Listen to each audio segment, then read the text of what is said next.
Welcome back. We had some exciting racing action going down over the weekend, not too far from here actually. So for more on that, here is Jay Elson. Well, you know what they say, Kelly, go big or go home, right? Well, that's exactly the way it worked out for the folks at Jefferson Speedway.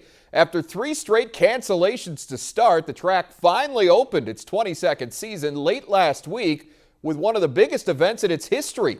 The first ever South Dakota Sprint Car Nationals, which was actually a 2-day affair, offered a $10,000 top prize on Saturday. Winnipeg native Thomas Kennedy was one of 24 drivers that had a shot at that cash, and we'll find out how he fared in just a bit. The IMCA Hobby Stocks were the first support class to take the track, but it wasn't much of a contest. Andy Hoffman started first, and he stayed there all night. Hoffman's first win of the year comes in wire-to-wire fashion.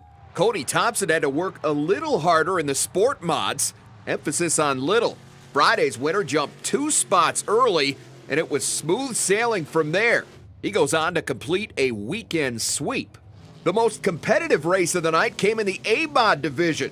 4 of the top 5 finishers climbed at least 5 spots, but there was only room for 1 at the front. Jay Noteboom, who won just twice all last year at Park Jefferson, came from 6th to take the checkered flag. After that, it was time for the big show. Kennedy, who we showed you earlier, started on the pole for the night's main event, but ultimately settled for 4th. His front row counterpart, however, found the fortune. Eric Lutz reeled in fellow Sioux Falls driver Greg Baker on lap 19 and pulled away from there. He goes on to claim what he says is the biggest win of his sprint car career. It was just a patience game, and patience isn't what I'm really used to, but I made it work tonight, and I got to thank the crew. I mean, they gave me an awesome car, and it was pretty painless in the seat tonight, and just everything just worked our way all week.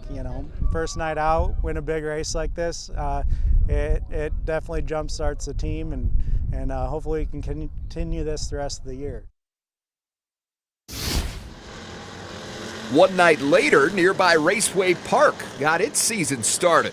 Pick things up with the Hobby Stocks. That's Andy Hoffman out front, and he would be under constant pressure from David Miller and defending track champ Tony Fetterman all night. Fast forward, a late restart sets up a great finish. 2 laps to go. Fetterman shows his nose to Hoffman several times, but he never does manage to make the pass. Hoffman holds on for his first win of the year. I seen Fetterman dipping underneath me, and he's always a fast runner here, and we've raced against each other for years. Always a fun driver to race against, and